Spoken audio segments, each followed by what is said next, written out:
Pekal bok ni. Bismillah. Oh, kaya ada. Ni baru ada. Duduk kat wedah boleh gini dah. Assalamualaikum hari ni kita nak mari tengok Mela hok balik mari. Mari boleh ikan sepak. Lepas tu mampu je balik dengan hidup sekor. Hari ni kita nak tengok. Hari ni kita tengok dua hotel Mela tau. Kita nak tengok hok Mela jauh dulu. Hok ni hok balik duduk sini. Kita nak kita tengok hok jauh dulu. Hok baru teh mari rok nak tengok boleh ke dak hok tu rok. Hok tu kita teh tak berhubung ke satu Mela baru wak rok. Kita tengok tu rok. Ah dah ulah kau. Au sikitlah jalan ni hok ni sebab dia duduk bocor tu kita tak pak air dalam. Ya sebab air kok bira-bira ni ya. Toh sikit lah. Kita bocor pak jauh. Nah, ke ni kapar pak dia kan. Mari kita tak daunnya lepas tu duduk tahu tu lagi duduk pemolek dia lagi. Ada air kucah. Kayaknya ada pada. Dia daunnya dulu video so. Mela baru ni.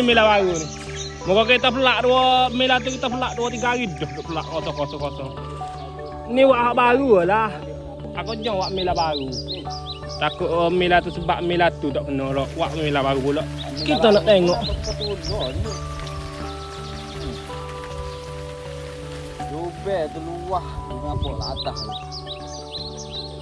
Ilahana La ilahana. Ada salah lagi ke yo? Ada sari hak Mela borok. Hak Mela borok. Oh, tu no dah kepah tu kita itu pula. Oh, sedih beh. Oh, Mela baru wak malu pula. Hari ni ada 3 orang, 2 orang mari tengok. Ada permission dia dengan PG. PG kita mari juga. Lepas tu Mela baru pun wak warna pula. Tak kena saya kabut. Kita tengok Mela borok pula. Tak ada sayang yo dah Mela. Dah dulu aku tengok boleh banyak ni. Lah ni saya tak kena mana. Jadi kita tengok asal lagi pula. Okey ni. Sapa dah Pak Mela lama. Ada kelapa dan lain. Mela ni kita apa hari dah saya tak kena. Mari tengok. 3 hari. Situ 2 kali dah mari tok. Dak pada nu kali dah. 3 kali dah tak kena. Tak kena saya kabut. Tapi mari yang kena ikan sepak apa-apa. Hari ni tak tahulah. Ini kita mari tengok ada ikan nanti apa duduk. Aku tak gini mari ni. Ni, aku tak gini. Lepas tu mari duduk gini. Wangi kau. Depan kalbok ni. Oh, kaya ada. Ni baru Allah. Dulu baru tak boleh gini dah. Lah ni yo.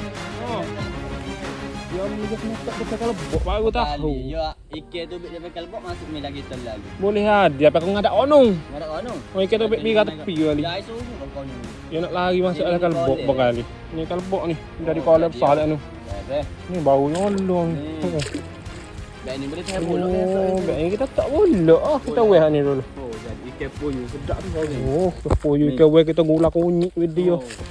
Gula kuning video. Oh, sedap. Hasil dia boleh hari ni. Kau jangan makan kelapa kau ni. Boleh hari ya. Kau boleh teh ikan dalam tank ni kelapa. Boleh hati berkali. Ada saya tahu. Mari kita bah lagi ni.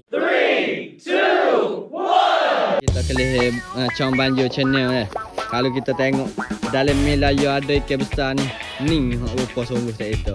Bukan kata teh sungguh. Boleh nampak ni. Malam tu dia gigak tu. Dia beli mak ye ke. Macam dia nak kata lontong. Nyata. Lucu Ya. Dalam kat ngakel lu kot tu ya. Tujuh rumah tu. Mela bungo. Nung. Dok kawan 2-3 hari dah tak kena ni. Biasanya saya mai Thai pun tak kena. Pasal belum ada ni ya Thai dah tak kena juga. Nanti kita pergi beli ke bodoh dah apa tak kena. Kepoyu pula ni. Besar lah be. Mila bunga kat kelu kan. Okey. Ni. Okey. Hotan nak yo. Lepas tu dia mari kita hagi ni saya tu. Dah. Mari. Dia mari kita hagi sini. Dia muka kelbok. Mana ni? Guling tu. Tak lucu ah nyoy. Hai apa star. Tak apa. Tu. Dah. Kel nopak apa kadang ya tu bobo. Boleh saya tu dah. Nampak. Tu dia. Ni Ni belang mula-mula ni saya tu. Lagu ni ada.